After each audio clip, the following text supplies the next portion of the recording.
What's up, guys?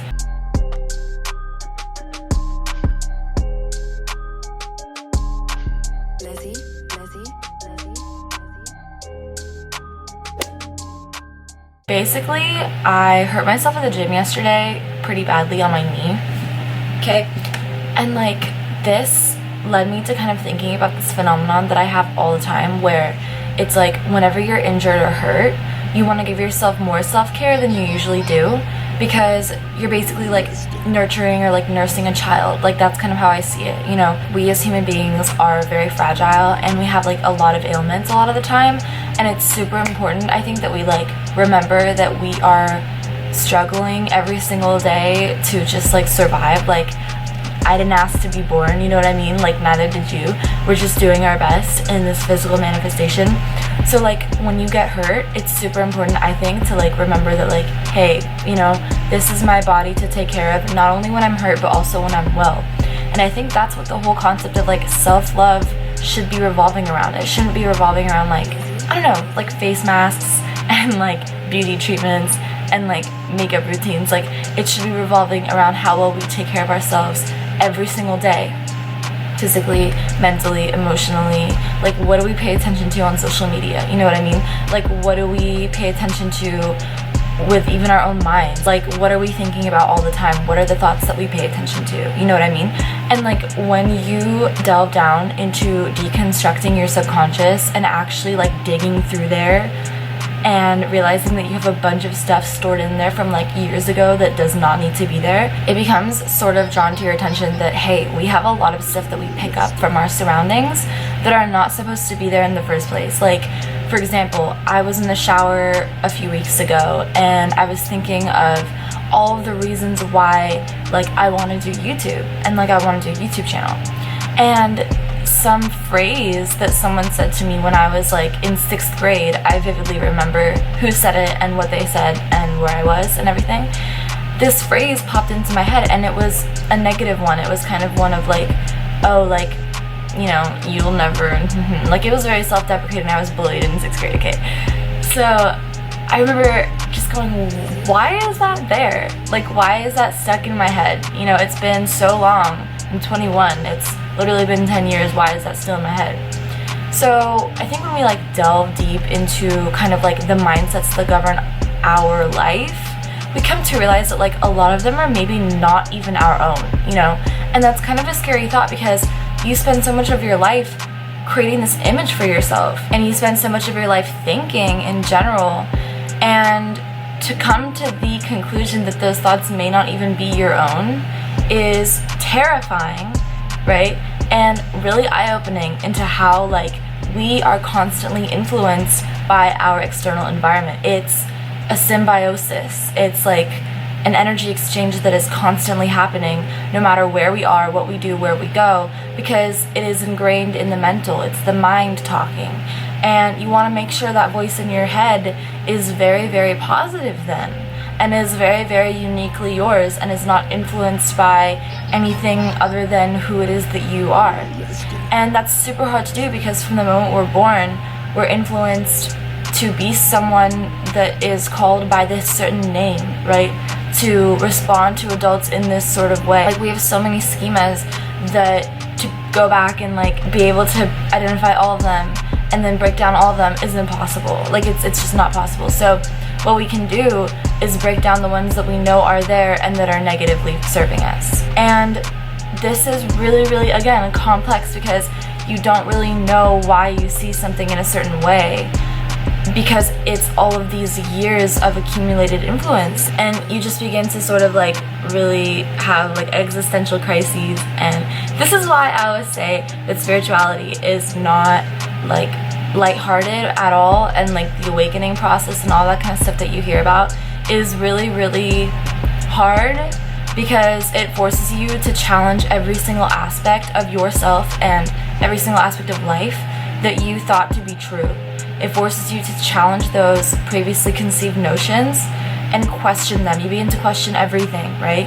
And that's why a lot of people, before they get really into spirituality, are like previously depressed and like questioning everything and in a state of confusion, because their reality has been challenged. And you know, that's essentially what depression is. It's when you challenge yourself into being able to shed skin. You are unhappy because you no longer fit this paradigm that you've created for yourself. Your soul wants to evolve.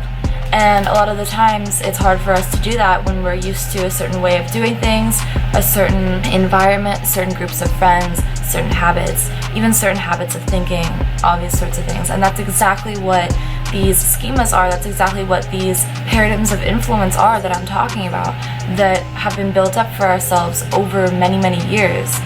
And you know, to be able to really like go back, realize they're there in the first place, and then rewire them, like that's a very long process. But you know, once you know that it's there, it's very rewarding, because then you ensure that you are and become and are to be the sole owner of your thoughts, the sole proprietor of your thoughts. You don't allow any sort of influence, positive or negative, to sort of ingrain itself in your head. You see what I'm saying? And like, this goes for everything. This goes for standards of beauty. This goes, I mean, like, I was so put off a few months ago because I went through a period of kind of like anxiety and really like rough times like a few months ago in the spring. And I would look at myself in the mirror and I would think, oh my god, like I'm losing hair, because I was losing a lot of hair. I'm losing hair, like I'm breaking out, you know, I'm always tired, all these things. What's going on? Like, I don't feel pretty, I don't feel attractive, magnetic, all of these things that I was so used to feeling. Like a year ago, August 2018, I was completely like engrossed and convinced of the idea that I was universally like very, very attractive.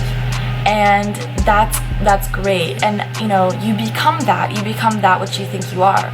So I'm sure I was, you know, very, very like magnetic in even my like movement and things like that. But that's because of the way I saw myself. And now, like looking back on like just a few months ago when I judged myself so hard in the mirror, I remember the thoughts that I had, and those thoughts were pretty bad. They were like, oh, you know, you'll never bounce back to how you used to be. Like, you are, like, just not as pretty. You know, all of these things, like, all of these negative things that no one will ever tell you except yourself. We are the only ones that know what's inside of our own heads.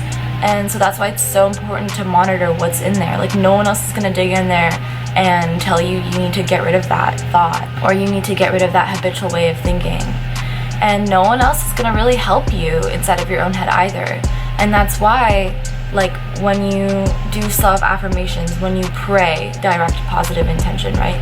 When you do mirror magic, it's called, like when you look in the mirror and you like love the being that is inside of the body, right? You don't look at the body, you look at the energy that extends, the energy that is shining outwards from the body. These are directed positive intentions. They reaffirm any positivity that was already there. And you build this very stable foundation of peace for yourself in that way.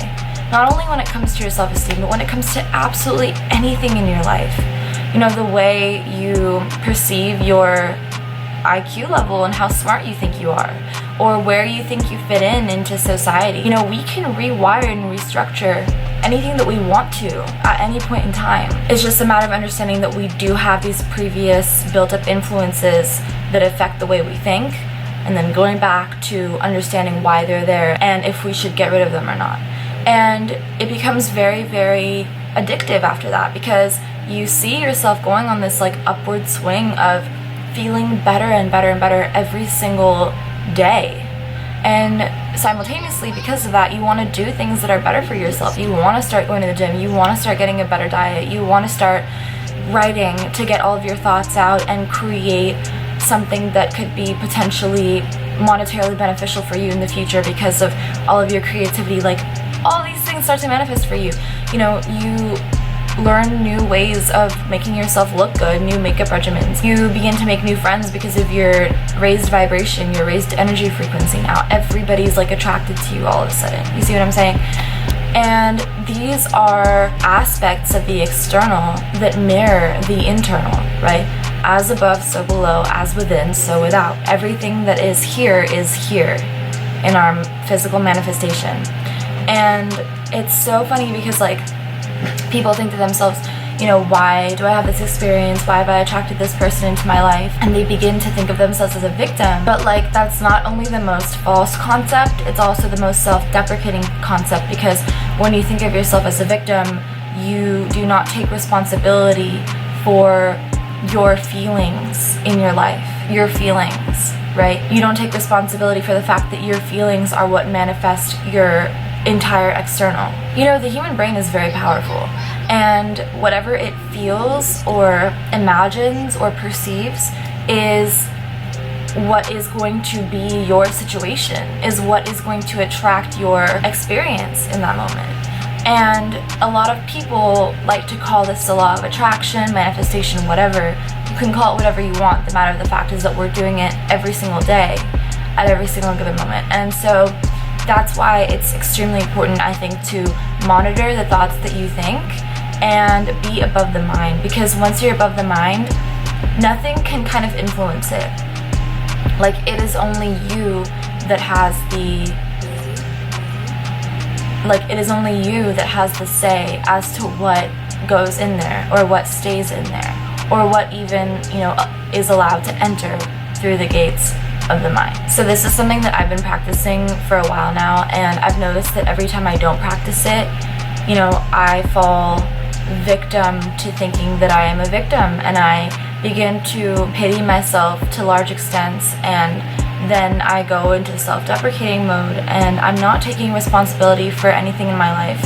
And, you know, then things in your life happen that you can't understand, and it keeps getting worse and worse because you don't have control over this. You see what I'm saying? Having control over this means having control over everything, because without this we won't even be able to perceive our external at all. So one thing that I do in particular to make sure that I'm always thinking very like positive, beneficial thoughts is that I do this flip method. So I first pay attention to everything that I'm thinking all the time, and if I notice that I'm thinking anything other than instruction towards myself, or positive like praise and, you know, reaffirmation, or inspiration and excitement, I immediately get rid of that thought. If it's not any of these things, I do this thing where I take the thought and I flip it into the exact polar opposite of the negative energy that it holds. So I make sure to completely transmute it. It's called transmutation. It's a form of alchemy. So I take the thought and I completely flip it to what it should be. And by doing this, you ensure that you are your own best friend, and you are the one that is by your side all of the time. Your higher self, so to speak, is guiding you throughout your daily life and is always there for you. And whenever you worry about anything, again, you have that habit already built in of taking the worry and flipping it into, for example, comfort. That's something that I've been practicing, and it's really been working for me. And, you know, I think that maybe like it could work for other people too if they tried to put this practice into effect. So if you by any chance found this helpful and you want to go ahead and practice this, please do. I think it's super helpful. It's definitely been very helpful for me, and you can definitely let me know how it goes. I'd love to know if it works for anybody else. And I really enjoyed making this video. I hope that it was at least of value to somebody out there. And if you have any feedback from me, I would be happy to receive it. So thank you so much for watching, and I will see you in the next one. Peace. Okay, it's rap packed to my pulse flat. We keep it real, no false rap. I got 4 cars and they all black. Got 4 bras and they all that. We call that ballin'. Doing this is my calling.